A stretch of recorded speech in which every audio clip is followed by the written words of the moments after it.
১৯৯৭ সালের ২ ডিসেম্বর দীর্ঘ ২ যুগ ধরে চলা রক্তক্ষয়ী সশস্ত্র সংঘাত বন্ধ ও পাহাড়ে শান্তি ফেরাতে করা হয় পার্বত্য চট্টগ্রাম শান্তি চুক্তি।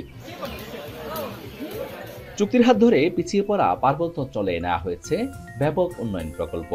রাঙ্গামাটি বিজ্ঞান ও প্রযুক্তি বিশ্ববিদ্যালয়, রাঙ্গামাটি মেডিকেল কলেজ, সীমান্ত সড়ক ছাড়াও যোগাযোগ ব্যবস্থা ও অবকাঠামোগত উন্নয়ন হয়েছে, যাতে অর্থনৈতিকভাবেও এসেছে সমৃদ্ধি। শান্তি চুক্তির ২৮ বছরেও প্রকৃত শান্তি ফিরেনি পাহাড়ে। তথ্য বলছে ২০১৪ সাল থেকে গেল ১২ বছরে পাহাড়ে ৪ শতাধিক হত্যার ঘটনা ঘটেছে, আর অপহরণের শিকার ৫ শতাধিক। মূলত ৫টি আঞ্চলিক দলের রাজনৈতিক বিভক্তি, অবৈধ অস্ত্রের ব্যবহার ও চাঁদাবাজির কারণে সংঘাতে জড়িয়ে আছে পাহাড়। চুক্তির বাস্তবায়ন নিয়ে ২০২৪ সাল পর্যন্ত গেল সরকারের তরফে ৭২টি ধারার মধ্যে ৬৯টি বাস্তবায়িত হয়েছে বলা হলেও জনসংহতি সমিতি বলছে ভিন্ন কথা। সংগঠনটির দাবি, সাধারণ প্রশাসন, আইন শৃঙ্খলা, পুলিশ, ভূমি ব্যবস্থাপনা, বন এবং অভ্যন্তরীণ উদ্বাস্তু পুনর্বাসনে উদ্যোগ নেয়নি সরকার। আসলে বাস্তবায়নের তো দিন চলে গেছে, তারপরেও আমি দ্রুত বাস্তবায়ন চাই।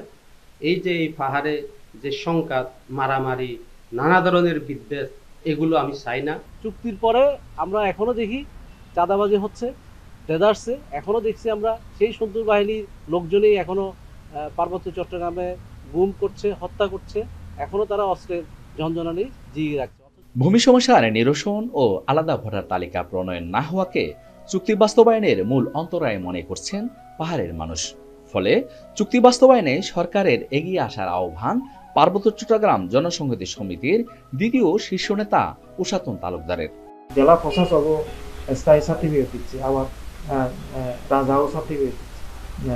এখানকার ভূমি ঐতিহ্যগতভাবে উনি দায়িত্বে আছেন, কিন্তু দেখা যাচ্ছে যে এটা মানে পূর্ণাঙ্গভাবে আমরা এটা কিভাবে পরিচালিত হবে এইগুলো আমরা এখনো সরকারের পক্ষ থেকে বিভিন্ন যে প্রবিধানগুলো প্রণয়ন করার কথা এগুলো হয় নাই। বর্তমান অন্তর্বর্তী সরকার ও পরবর্তী নির্বাচিত সরকারের কাছে আমি উদার আহ্বান জানাইতেছি, যাতে ওনারা উদার মন নিয়ে এগিয়ে এসে পার্বত্য চুক্তি বাস্তবায়ন করতে এগিয়ে আসেন।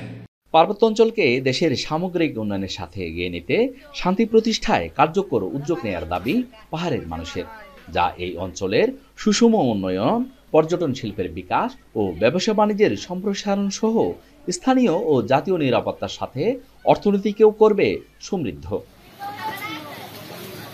জিয়াউর রহমান জুয়েল, এখন রাঙামাটি। সানবিট সব দিবে সামাল। সানবিট ম্যাজিক প্রেস ডিশওয়াশিং এর মাথা ঘোরানো সলিউশন।